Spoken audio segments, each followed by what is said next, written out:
Welcome. आप देख रहे हैं मनी मंत्रा का दिवाली स्पेशल। मैं हूं आपके साथ कविता थपलियाल। आज मैं स्टूडियो में नहीं हूं, आज मैं बाहर हूं होम टाउन में। जी हां, मुंबई के विक्रोली के होम टाउन में हूं। आप सोच रहे होंगे कि अचानक से जहां पर हम निवेश और बचत की इतनी सारी बातें करते हुए आ रहे हैं, आज अचानक से मैं बाहर स्टूडियो के निकलकर एक हाइपर मार्केट में कैसे आ गई हूं, एक डिपार्टमेंटल स्टोर में कैसे आ गई हूं। तो इसके पीछे वजह यह है कि हमारा ये दिवाली स्पेशल एपिसोड है। हम आपको बताने वाले हैं कैसे समझदारी से आपको खरीदारी करनी चाहिए और इसी के साथ साथ दिवाली को लेकर किस तरह का माहौल है, लोग क्या खरीद रहे हैं, क्या वाकई पैसे खर्च कर रहे हैं या अभी भी कंजूसी से बचा रहे हैं। पिछले 2 साल में क्योंकि हम सबकी जिंदगियों ने काफी नया मोड़ लिया है, कई तरह के पहलुओं पे हमने देखा है कि जिंदगियां हमारी बदली है, पर्सनल लाइफ हो, प्रोफेशनल लाइफ हो या हमारी फाइनेंशियल लाइफ क्यों ना हो।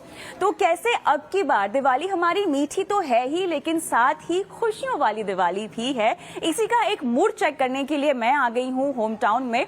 जाहिर तौर पर हम आपको आगे चलकर निवेश की और खर्च की भी बातें तो करेंगे ही करेंगे, लेकिन चलिए शो की शुरुआत करते हैं शॉपिंग के साथ और स्मार्ट शॉपिंग के साथ। तो मेरे साथ होम टाउन में शॉप करते हुए कुछ यहाँ पर शॉपर्स भी हैं और आप इनकी ट्रॉलियां देख सकते हैं। मैं चाहती हूँ कि कैमरामैन जरा ट्रॉलियां दिखाए भी जहां पर इन्होंने खरीदारी भी की है और सब लोग जो हैं साफ तौर से अपने घर को लेकर खरीदारी भी कर रहे हैं। तो मेरे साथ ऋतु मैम है और चित्रा जी हैं, ये यहाँ पर शॉपिंग कर रही हैं। मुझे बताएं ऋतु जी, दिवाली को लेकर शॉपिंग हो रही है? हाँ, दिवाली को लेकर शॉपिंग हो रही है। अच्छा, और कितनी जोर शोर से दिवाली की तैयारियां हैं? क्या क्या खरीदा है ये बताइए, किस तरह का जोश है? आइटम्स हैं, कुछ क्रॉकरी है, and this is not the end, this just the beginning. Okay.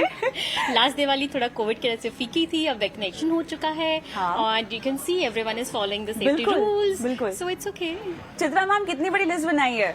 बहुत लंबी है। बहुत लंबी है। घर के लिए खरीदारी कर रहे हैं कि गिफ्टिंग के लिए भी कर रहे हैं? क्या बजट है आपका? 10,000 एट मोस्ट। कम से कम 10,000 की शॉपिंग तो मैम करने ही वाली हैं अब की बार दिवाली में। लेकिन चित्रा, ऋतु जी मुझे बताएं कि अब की बार आपने जो 2 साल में खरीदारी नहीं की है, तो जमकर उसको लुटाने का इरादा है या समझदारी से कर रही हैं शॉपिंग? ऑफर्स और डील्स का भी तलाश है? शॉपिंग का इरादा है पर समझदारी के साथ, और हाँ शॉपिंग करने वाले हैं। बहुत लंबी चौड़ी लिस्ट है। हाँ। बजट तो इधर उधर हो ही जाता है। हाँ, अच्छा। हाँ, एक्साइटमेंट है और खुशी है। बिल्कुल बिल्कुल। चलिए आगे बढ़ते हैं, मेरे साथ और भी बहुत सारे शॉपर्स हैं। Hi ma'am, good evening. आपका नाम?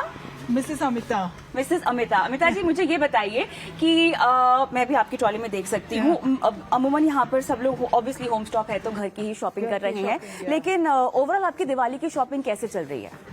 Not I have started much about the Diwali shopping.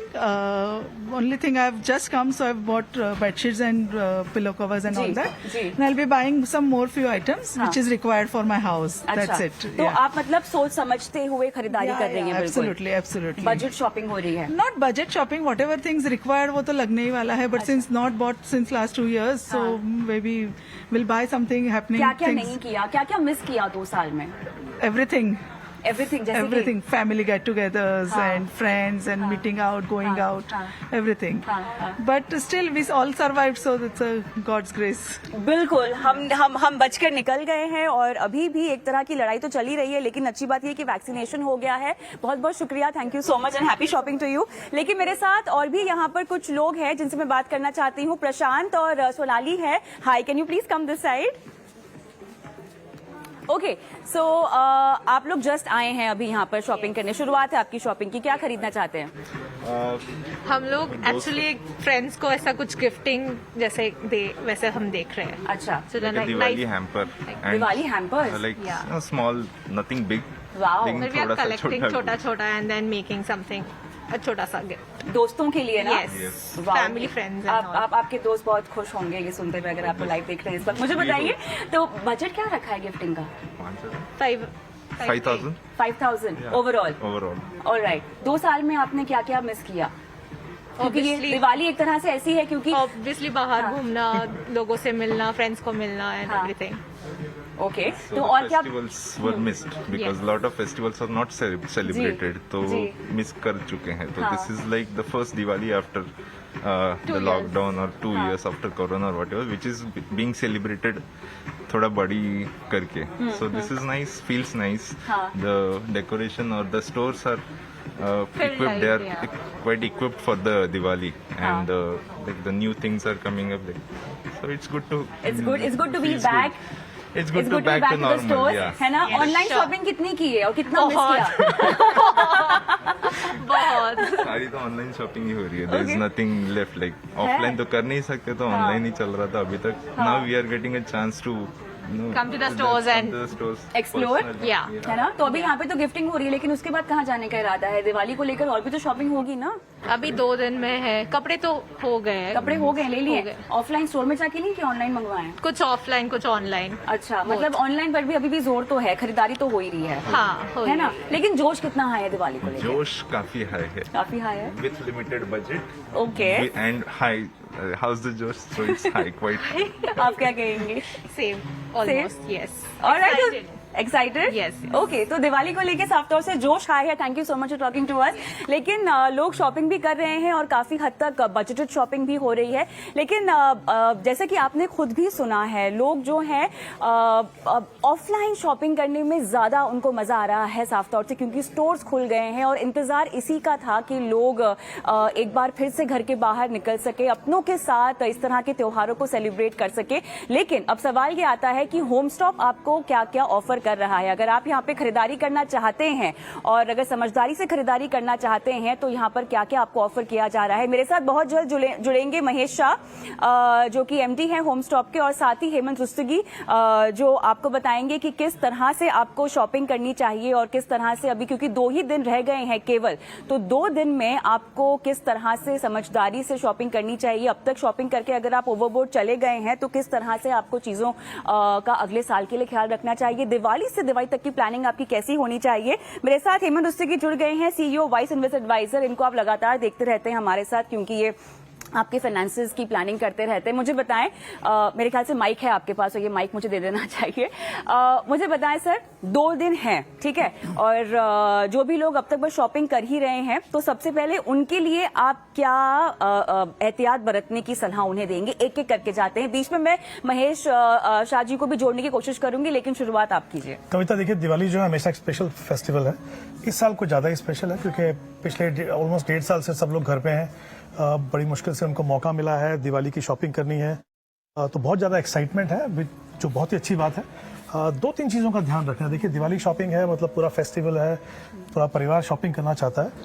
एक तो ये ध्यान रखना है कि आप जब स्पेंडिंग करने आए, आपको थोड़ा आइडिया होना चाहिए कि कितना पैसा आपको स्पेंड करना है. Okay. क्योंकि एक टेंडेंसी रहती है ऐसे समय में कि ओवर स्पेंड हो जाता है. तो आई थिंक एक तो कुछ आइडिया लेके चलें. ओके, यानी बजट बना के चलें. थोड़ा सा मुश्किल होता है, लेकिन वो आई थिंक करना जरूरी है. हाँ, लेकिन अभी जितने भी शॉपर्स से हमने सुना है ना, सब ये कह रहे हैं कि बजटेड शॉपिंग करेंगे वो अब की बार. ऐसा नहीं है कि दुकानें खुल गई हैं तो जाएं और ताबड़तोड़ सामान खरीद लिया. जी बिल्कुल, आई थिंक वो करना बहुत जरूरी है. दूसरा, अमूमन हम देखते हैं कि हम क्रेडिट कार्ड को इस्तेमाल करते हैं. हाँ, उसको यूज करने के समय थोड़ा सा ध्यान रखना है हमें. Okay. क्योंकि वो उसको हम नॉर्मली जो है क्या लेते हैं कि इजी मनी है. हाँ, बिल्कुल. अगर बजट नहीं भी है तो भी उसको यूज कर लिया, लेकिन हम भूल जाते हैं कि हमको वापस पे करना है. एब्सोल्युटली. क्रेडिट कार्ड्स को यूज करना बहुत ही इंपॉर्टेंट है, क्योंकि वो एक बहुत कन्वीनियंट तरीका है. आप उसको पे कर सकते हैं, आपको क्रेडिट भी मिलता है. लेकिन अगर आप ओवर स्पेंड करेंगे तो कहीं ना कहीं फिर आपके लिए फाइनेंशियल इंबैलेंस भी आ जाएगा. अच्छा, तो ये क्रेडिट बहुत कार्ड के इंपॉर्टेंट है. इस्तेमाल की जहां तक बात है, बहुत सारी जगह जब आप शॉपिंग करने जाते हैं तो उन क्रेडिट कार्ड पर ही आपको ऑफर्स दिए जाते हैं, आपको कई सारे कैशबैक ऑफर्स मिलते हैं. इनका भी हमें समझदारी से इस्तेमाल करना चाहिए ना. जी बिल्कुल, वो एक टेम्पटेशन हो सकता है आपके लिए. आपको कैशबैक मिल रहा है, पहले आपको ये देखना है वो पैसा आपको खर्चा करना है कि नहीं करना, तो उसके बाद ही आप ये ध्यान रखें. तीसरी बात, अगर आपके पास क्रेडिट कार्ड नहीं है तो आप क्या करते हैं, आप पर्सनल लोन ले लेते हैं. ओके. शॉपिंग करने के लिए. कई बार ये बहुत जरूरी हो जाता है क्योंकि हम बहुत ही हार्डशिप से लोग गुजरे हैं. हो सकता है थोड़ा सा लोन आपको लेने की जरूरत पड़े, बट अगेन जैसा मैंने कहा, हर चीज जो है वो बजटेड होनी चाहिए. आपको ये मालूम होना चाहिए कि आप कितना लोन ले रहे हो, उसको रीपे कैसे करोगे. और चौथी इंपॉर्टेंट चीज ये है कि आपकी जो नीड्स और जो वांट्स हम जो बोलते हैं ना हमेशा, उन दोनों में डिफरेंशिएट करना सीखिए.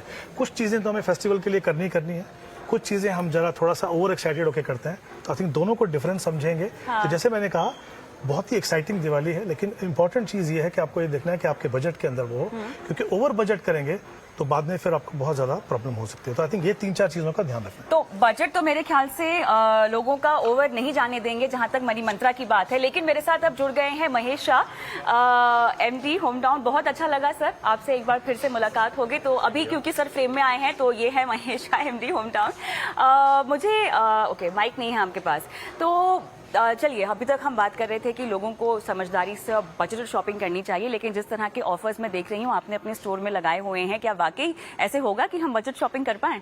आई hope not. I mean that's the whole intention कि आप बजट लेके आए, लेकिन we will be able to entice you कि आप ज्यादा हमसे ले. देखिए, फ्रैंकली स्पीकिंग 2 साल से कस्टमर्स जनरली गए नहीं हैं बाहर. They have not seen products. उन्होंने कुछ ज्यादा स्पेंड भी नहीं किया है.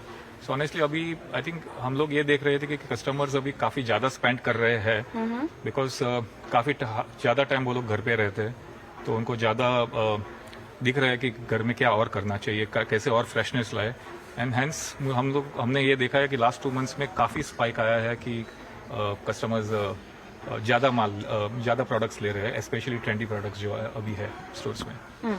मुझे ये बताएं कि क्योंकि आपने कहा कि यहाँ पर ट्रेंडी प्रोडक्ट्स आपने काफी सारे लॉन्च किए हुए हैं, ऑब्वियसली फेस्टिव सीजन को ध्यान में रखते हुए, और क्योंकि माहौल भी हमारा त्योहारी है और एक तरह से लोग वापस आए हैं दुकानों में, तो किस तरह की स्पेसिफिकली कैटेगरी वाइज आपकी ऑफरिंग है, और आपने अब की बार लोगों को लुभाने के लिए कितना ऑफर्स और डिस्काउंट्स पर फोकस किया है, ये बताएं थोड़ा इस तरफ. आई थिंक हम लोग इस बार काफी एग्रेसिव हुए हैं हमारे ऑफर्स में, क्योंकि we were also not sure कि कैसे कस्टमर्स आएंगे. From that point of view बहुत अच्छा रिस्पांस रहा है. And I think best response जो रहा है हमारे पास वो हुआ है होम फर्निशिंग्स में, जैसे कि bedsheets, curtains etcetera. Home decor में जैसे कि ये सब आइटम्स है, हमारी डेकोरेशन आइटम्स है. रिक्लाइनर्स, सोफाज में बहुत ज्यादा डिमांड आई है. और now lately last few weeks we have been seeing कि बेडरूम्स में भी काफी डिमांड आ रही है. शायद वो शादी का सीजन भी चालू हो रहा है. हाँ. इस रीजन से अभी बेडरूम्स के भी काफी डिमांड आ रही है. ऑलराइट, ओवरऑल जहाँ तक डिमांड की बात है, मुझे बताइए आपको लग रहा है कि ये पेंट अप डिमांड है, या जो डिमांड आती हुई दिखाई दे रही है, ठीक है त्योहारी का सीजन है, उसके बाद आप कह रहे हैं कि शादियों का भी मौसम आएगा तो खरीदारी भी होगी, लेकिन जो डिमांड फिलहाल आप देख रहे हैं ये एक तरह से रहेगी और ये पेंट अप डिमांड नहीं है, सस्टेन करेगी?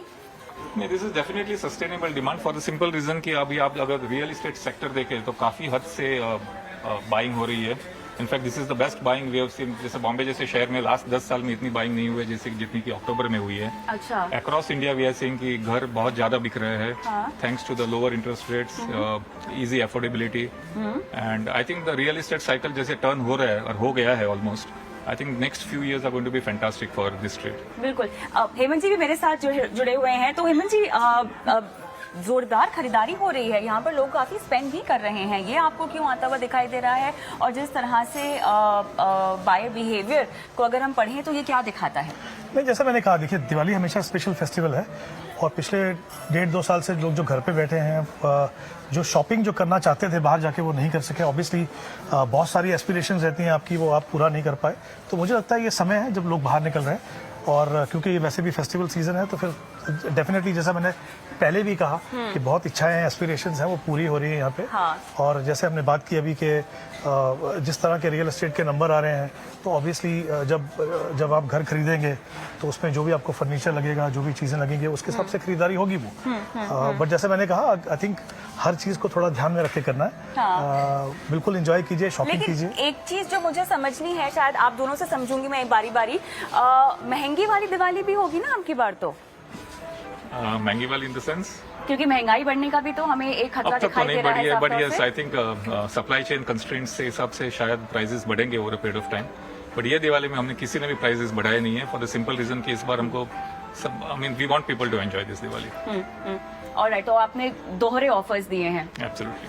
क्रेडिट कार्ड ऑफर्स क्या चल रहे हैं फिलहाल? क्रेडिट कार्ड हर बैंक का ऑफर्स है, बजाज का ऑफर है, HDFC का ऑफर है. आई थिंक वो तो होता ही रहता है. I think that's one of our normal offers जो चलते रहते हैं. बट इन एडिशन हमने प्रोडक्ट्स पे काफी जोरदार छूट दी है, जिससे कि हर कस्टमर आके उनका घर वापस सजाए and they can make it more affordable. महंगाई को लेकर मुझे आपसे भी बात करनी है, आपसे भी सलाह लेनी है, क्योंकि ठीक है अभी तो दिवाली है, त्योहारी सीजन है, लोगों ने खूब खर्चा भी कर लेना होगा जो नहीं कर पाए होंगे. गिल्ट शॉपिंग कहिए, रिवेंज शॉपिंग कहिए, या चेयरफुल शॉपिंग कहिए, जैसे भी लोगों ने उसको टर्म किया हुआ है. फिलहाल तो उसको फेस्टिव शॉपिंग बोलते हैं. बिल्कुल. लेकिन आने वाले दिनों में महंगाई हमारे लिए सरदर्द होगी. हाँ जी, बिल्कुल होगी. आई थिंक जैसे बात कर रहे थे कि सप्लाई साइड कंस्ट्रेंट है, इन्फ्लेशन अगर जैसे हम बात करें, चाहे वो इन्वेस्टमेंट की हो, चाहे वो खरीदारी की हो, जो एक रिस्क है वो डेफिनेटली इन्फ्लेशन का. और दूसरी बात यह है कि अगर इन्फ्लेशन बढ़ता है, और जिस तरह से अभी हमने देखा है कि इंटरेस्ट रेट जो है ऑल टाइम लो पे, आई थिंक वो भी एक कहीं ना कहीं इंस्पायर कर रहा है लोगों को घर खरीदने के लिए, शॉपिंग करने के लिए, बट कहीं ना कहीं आपको लगता है कि वो जाके एक जो फियर है वो एक डेफिनेटली रिस्क है कि वो आगे जाके वो बढ़ सकता है। मुझे नहीं लगता कि वो बहुत नज़दीक है, वो इतना, पर थोड़ा समय लगेगा, पर वो डेफिनेटली एक रिस्क है। इन्फ्लेशन एक डेफिनेटली रिस्क है, चाहे आपकी शॉपिंग हो चाहे आपकी इन्वेस्टमेंट। तो एक महंगाई प्रूफ पोर्टफोलियो कैसे बनना होगा, ये हम शो में आगे चलकर हेमंत जी से उस पर सलाह लेंगे। लेकिन आपसे अब सवाल होगा आपके सेल्स टारगेट का, और कितनी कमाई की आप उम्मीद कर रहे हैं, इसके बारे में आप क्या कहेंगे? देखिए, जनरली हमारा जो ईयरली टारगेट होता है उसका अराउंड 15% हम लोग ये एक महीने में ही कर लेते हैं, दिवाली के महीने में, because that is the time, as I said, लोग बहुत आते हैं बाइंग के लिए। So we are hoping that we touch that numbers.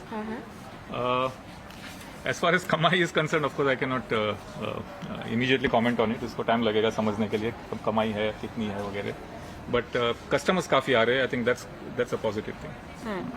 फिर भी ओवरऑल अगर मैं प्री पैंडेमिक लेवल्स पर जाने की बात पूछूं आपसे, तो क्या आपको लगता है कि आप वहां तक पहुंच गए हैं या कुछ महीनों में पहुंच आई जाएंगे? Think it will take time. हमने लास्ट ईयर से तो अराउंड 40-50% जंप किया है, but as far as pre pandemic 2019 numbers are concern, it will take time. I think अभी भी वो लेवल तक नहीं पहुंचे हम लोग, थोड़े सिटीज पहुंचे बट ऑल इंडिया लेवल पे नहीं पहुंचे। So I think it will take some time, hopefully by March we should be there. अच्छा, होम स्टॉप का ऑनलाइन कंट्रीब्यूशन इस फेस्टिव सीजन कितना होगा? आई एम श्योर आपने पैंडेमिक के दौरान, जब से शुरुआत हुई है पैंडेमिक की, तो आपने ऑनलाइन में काफी ज्यादा फोकस किया होगा, तमाम रिटेलर्स ने किया हुआ है। आपका कितना फोकस रहा है और वहां से कितनी ग्रोथ आपको अब आती हुई दिखाई दे रही है? कितना कंट्रीब्यूशन रहेगा आपका? सी, होम टाउन में और digital revenue will be around 17% of the total sale, जो कि एक जमाने में 8 या 9% होता था। We have been growing around 50% every quarter, and we hope कि वो 17 से we will take it up to 25-30%। केवल ऑनलाइन की बात ओनली करें, ऑनलाइन डिजिटल सेल्स। ऑनलाइन में ऐसा आप क्या बेच रहे हैं? मतलब यही दे रहे होंगे जो आप होम स्टॉप की थीम है ऑब्वियसली, लेकिन होम टॉप की माफ कीजिएगा, तो लेकिन in terms of offers and in terms of collection, क्या नयापन है, क्या अलगपन है आपके?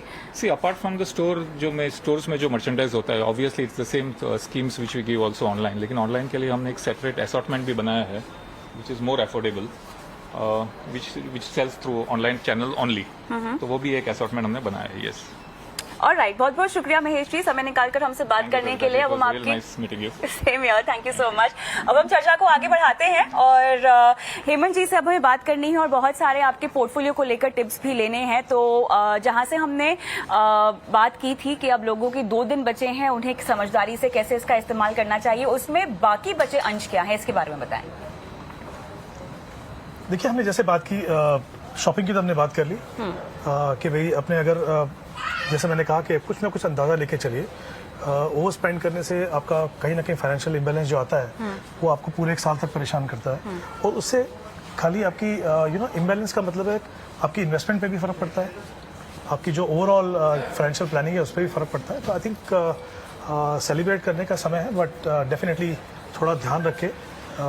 और शायद जैसे मैंने पहले भी कहा था कि ये साल ऐसा है कि बजट करना थोड़ा सा मुश्किल होगा, क्योंकि काफ़ी समय के बाद हम बाहर निकले हैं, बट कहीं ना कहीं उसको थोड़ा सा ध्यान रखें। तो जैसे मैंने कहा कि आप शॉपिंग भी इंजॉय कर सकते हो, फेस्टिवल भी इंजॉय कर सकते हो, और आपकी जो इन्वेस्टमेंट्स है, आपकी जो बाकी बजट है, कहीं पे भी आपको कोई फर्क नहीं पड़ेगा। अच्छा, कुछ लोग ऐसे भी होंगे जो मुझे यकीन है अब तक खरीदारी कर बैठ चुके होंगे, और कुछ लोग ऐसे भी होंगे जो खरीदारी करने के बाद थोड़ा पछता भी रहे होंगे कि यार बिल बहुत ज्यादा आ गए हैं, अब की बार क्रेडिट कार्ड का थोड़ा सा ओवरड्यू ज्यादा हो जाएगा हमारा। उनके लिए आप क्या कहेंगे? अब तो उन्होंने खरीदारी कर ली है और जी खोल के खरीदारी कर रही है, अब अगर रियलाइज हो रहा हो और थोड़ा सा मलाल हो रहा हो कि यार कुछ ज्यादा ही पैसे चले गए हैं, तो क्या किया जाए? पहली बात तो जो खरीदा है उसको एंजॉय करें। बिल्कुल, हाँ। दूसरी बात, देखिए, ओवर स्पेंडिंग हम कैसे करते हैं? या तो आप क्रेडिट कार्ड से करते हैं, वो जैसा मैंने कहा बहुत ही रिस्की होता है हमेशा, क्योंकि उससे कहीं ना कहीं आप डेट ट्रैप में फंसते हैं। तो मैं चाहूंगा कि अगर आपने ओवर स्पेंडिंग अगर क्रेडिट कार्ड से की है, थोड़ा सा प्लान कीजिए। एक टेम्पटेशन क्या रहती है कि 5% पे करेंगे और उसको सालों साल चलाएंगे आगे। आई थिंक वो बहुत ही महंगा लोन है। हाँ। कोशिश आपको ये करनी है कि जितना जल्दी हो सके उसको पे करना है। हाँ। दूसरा, अगर आपने कोई पर्सनल लोन लिया है तो वो तो एक फिक्स टेन्योर के लिए होता है, आपने 1 साल या 2 साल के लिए लिया होगा, वो भी आपको अपने बजट में लेना है। अभी खर्च तो कर दिया, पैसा आपने ले लिया, तो आपको ये देखना है कि उसको रीपे कैसे करना है। तीसरा, अगर आपने मान लीजिए कोई इमरजेंसी फंड रखा था, वहां से निकाल के आपने अगर उसको इस्तेमाल कर लिया, तो कोशिश कीजिए कि जितना जल्दी हो सके जो पैसा आपने वहां से निकाला है वो वापस इमरजेंसी फंड में है। और चौथी इंपॉर्टेंट चीज ये है कि जो गलती इस साल की वो अगले साल ना हो। इसके लिए अभी से अपनी दिवाली का प्लान करें, ताकि अगले साल तक एक तो ओवर स्पेंडिंग नहीं होगा, और फिर कहीं ना कहीं आपको कहीं कॉम्प्रोमाइज करके खर्चा नहीं करना। तो आई थिंक ये 3 या चीजें हैं अगर आप करें तो बहुत अच्छा है। लेकिन इसके लिए मैं चाहती हूँ कि दिवाली से दिवाली तक का पोर्टफोलियो भी हमें देना चाहिए। अभी से लेके अगली दिवाली तक आपको किन किन बातों का ख्याल रखना चाहिए और अगली दिवाली के लिए आप किस तरह एटलीस्ट फाइनेंशियली तैयार रहें। हेमंत जी हमारे साथ हैं, बताएं जल्दी से कि क्या क्या करना चाहिए। सबसे इंपॉर्टेंट चीज आपको फॉलो करना है जो प्रिंसिपल होता है, हाँ। Earn save and spend. Okay. Problem कहाँ पे आती है? जब आप वो पैसा खर्चा करते हैं जो आपने कमाया नहीं। राइट। तो आप जब कमाएंगे पहले कमाइए, फिर अपना उसके बाद सेव कीजिए और फिर अपना खर्चा कीजिए, सबसे इम्पोर्टेंट। हाँ। दूसरा, बजटिंग करना बहुत जरूरी है। एक प्रिंसिपल होता है थंब रूल 50-30-20। 50% जो आपकी इनकम का हिस्सा है जो आपके एसेंशियल खर्चों में जाता है, इसका मतलब हाउस होल्ड एक्सपेंसेस हैं, आपकी EMIs हैं, उनमें जाता है। 30% और 20% जो है बाकी वो थोड़ा सा इंटरचेंजेबल है। 30% होता है वॉन्ट्स के लिए, डिस्क्रिशनरी एक्सपेंसेस के लिए, आपको फर्नीचर खरीदना है या वेकेशन पे जाना है, और कम से कम 20% जो है आपकी सेविंग में जाना चाहिए, जो आपकी इन्वेस्टमेंट में जाना चाहिए। अगर आप एक गोल बेस्ड प्रोसेस फॉलो कर रहे हो सकता है आपको इसके 20 की जगह 30% करना पड़े, तो आपका डिस्क्रिशनरी जो है वो 20% हो जाएगा। तो ये बेसिक प्रिंसिपल अगर आप फॉलो करेंगे तो क्या होगा, देखिए आपके जो खर्चे हैं उनके लिए पैसा होगा आपके पास, आप जो इन्वेस्ट करना चाहते हैं उसके लिए पैसा होगा, और जो आपकी एस्पिरेशंस है उसमें भी आपको कंप्रोमाइज नहीं करना। तो मुझे लगता है ये दो इंपॉर्टेंट चीजें हैं, अगर आप उसको फॉलो करें। कभी कभी लगता है कि यार ये इतना सब करेंगे फिर एंजॉय क्या करेंगे? बिल्कुल। ट्रस्ट नहीं कविता, अगर आप थोड़ा सा प्लान करें, थोड़ा सा समय दें इसको, तो डेफिनेटली मैंने जैसा कहा आप अपने फेस्टिवल्स को एंजॉय करेंगे, अपनी लाइफ को एंजॉय करेंगे, और अपने जो फाइनेंशियल फ्यूचर है उसमें भी बिल्कुल कंप्रोमाइज नहीं करेंगे। मेरे ख्याल से कुछ आखिर के 2-3 मिनट रह गए हैं। चलिए, तो मुझे कुछ इन्वेस्टमेंट पोर्टफोलियो पर भी बात करनी है। दिवाली का मौका है तो पूरा दिन हम आपको 89 स्वदेश में शुभ निवेश और तमाम जगह तमाम वो स्टॉक्स जो आपको खरीदने चाहिए और जिस तरह से मुनाफा होगा आपको इसके टिप्स मिलते रहते हैं। लेकिन अपने पोर्टफोलियो में फिलहाल अगर आपको शुभ निवेश करना हो तो हेमंत जी हमें क्या करना चाहिए और क्या खरीदारी की जा सकती है इस दिवाली? देखिए, अगर आप आम निवेशक हैं, अपना पोर्टफोलियो बना रहे हैं, तो सबसे इंपॉर्टेंट चीज़ ये है, जैसे हमने रिसेंटली देखा मार्केट में करेक्शन है, उससे टेम्प्ट होके ऐसा नहीं सोचना कि इसका फायदा उठाएं। ये मार्केट की वॉलेटिलिटी है, मैं इसको करेक्शन तो नहीं कहूँगा। हाँ, लेकिन अगर आप एक डिसिप्लिन इन्वेस्टर हैं उसको आप फॉलो करते जाइए ताकि आपको एवरेजिंग का फायदा हो, आपकी इन्वेस्टमेंट जो है वो चलती रहे। तीसरा, जो हमेशा मैं कहता हूँ, किस तरह की भी मार्केट हो, आपको अपना पोर्टफोलियो मार्केट मूड देख के नहीं बनाना है, आपकी ज़रूरतों से बनाना है, और इसके लिए जो एसेट एलोकेशन जो है वो बहुत ही इंपॉर्टेंट है। और चौथी इंपॉर्टेंट चीज़ ये है, मार्केट में जब वॉलेटिलिटी हो तो उसको एकदम ऐसा मौका भी मत देखिए कि ये इन्वेस्ट करने का मौका है, लेकिन वो आपके लिए अपॉर्चुनिटी है इन्वेस्ट करने के लिए। मान लीजिए दिवाली का समय है, आपको अगर कोई बोनस मिला है या आपकी इंक्रीमेंट मिली है तो डेफिनेटली उसका कुछ हिस्सा आपके इन्वेस्टमेंट में आना चाहिए। और एक अच्छा, बोनस से मुझे याद आया, मैं थोड़ा सा डिविएट हो रही हूँ टॉपिक से, लेकिन पिछले 2 साल अगर आपके ऊपर थोड़े से कर्ज भी इकट्ठा हो गए हैं, कुछ लाइबिलिटीज भी हैं, कुछ आपके पेंडिंग क्रेडिट कार्ड के बिल्स भी हैं, क्योंकि हमने देखा है कि वहां भी आपको रियायत मिली है और अभी तक वो चुके नहीं है, तो वो चुका लेने चाहिए। उनकी रणनीति तो पहले होनी चाहिए। नॉर्मली क्या होता है, जब बोनस मिलना होता है आपको पता है कि बोनस मिलने वाला कितना शायद पता नहीं होता है, लेकिन आपकी ऑलरेडी लिस्ट, शॉपिंग लिस्ट पहले से बन जाती है। ये जो समय है, जैसा मैंने कहा, एक्साइटमेंट भी है, साथ में आपको थोड़ा फाइनेंशियली रिस्पॉन्सिबल भी बनना है कि जो आपके, जैसे आपने बिल्कुल सही कहा, अगर आपने कुछ लोन लिए हैं या कुछ कहीं कंप्रोमाइज किए हैं तो उसको कोशिश कीजिए कि आप उसको रीपे कर सकें। और अगर आपको जो भी आप एलोकेट करते हैं अपनी इन्वेस्टमेंट के लिए, उसको ध्यान रखिए, जैसे मैंने कहा, कॉम्बिनेशन जो है लंप सम का और सिस्टमैटिक इन्वेस्टमेंट का, वो आपको बेस्ट रिजल्ट देता है। और इम्पोर्टेंट चीज़ ये है, पैनिक नहीं करना है। मार्केट में उतार चढ़ाव आएंगे, मार्केट में काफ़ी हमने देखा जिस तरह से मार्केट की परफॉर्मेंस रही है, आगे जाके डेफिनेटली आपको वॉलेटिलिटी देखने को मिलेगी, उससे घबराना नहीं है।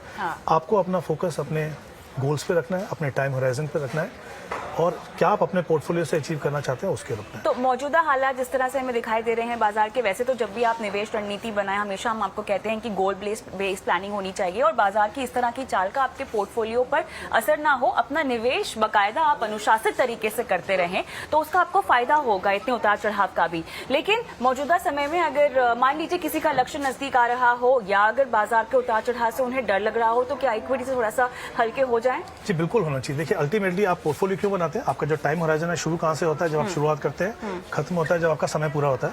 अगर वो अगले 6 महीने 1 साल के अंदर आपको पैसा चाहिए किसी इंपॉर्टेंट गोल के लिए, तो ये बिल्कुल समय है। मैं नहीं कहूंगा कि एक साल आप पैसा निकालें, लेकिन धीरे धीरे आप अपना पैसा जो है निकालना शुरू कीजिए, अपने पोर्टफोलियो को रीबैलेंस कीजिए, जो गेन्स आपने बनाए हैं उसको प्रोटेक्ट करना शुरू कीजिए। कैसे करेंगे? देखिए, आप क्या, मान लीजिए आपका एक एलोकेशन है 70% इक्विटी है और आपको 1 साल के बाद पैसे की जरूरत है, तो आप धीरे धीरे 15-20% करके 2 या 3 ट्रांचेस में उस पैसे को आप निकालिए, एक साथ मत निकालिए, क्योंकि मार्केट में अगर आपको 1 साल का समय है तो आपको डेफिनेटली हायर लेवल देखने को मिल सकते हैं। तो ऐसा नहीं है कि आपको एकदम से निकल जाना है वहां से, लेकिन आपको ये ध्यान रखना है कि आपको 1 या 2 साल के बाद अगर पैसा चाहिए तो धीरे धीरे वो पैसा निकालिए, ताकि उसको डेट में डालना शुरू कीजिए, ताकि जब समय आए इस पैसे को इस्तेमाल करने का तो आप कोई कंप्रोमाइज नहीं कर रहे हैं। इनफैक्ट एक चीज और बोलना चाहूंगा, आपने गोल्ड बेस की बात की अभी, मैं तो चाहूंगा कि हर इन्वेस्टर जो है फेस्टिवल स्पेंडिंग को अपना गोल बना लें। बिल्कुल, इसके लिए अलग से आपको इन्वेस्टमेंट रणनीति बनानी चाहिए। जी बिल्कुल। क्या होता है, हम एजुकेशन के लिए गोल बनाते हैं, हम रिटायरमेंट के लिए गोल बनाते हैं, घर खरीदने के लिए गोल बनाते हैं,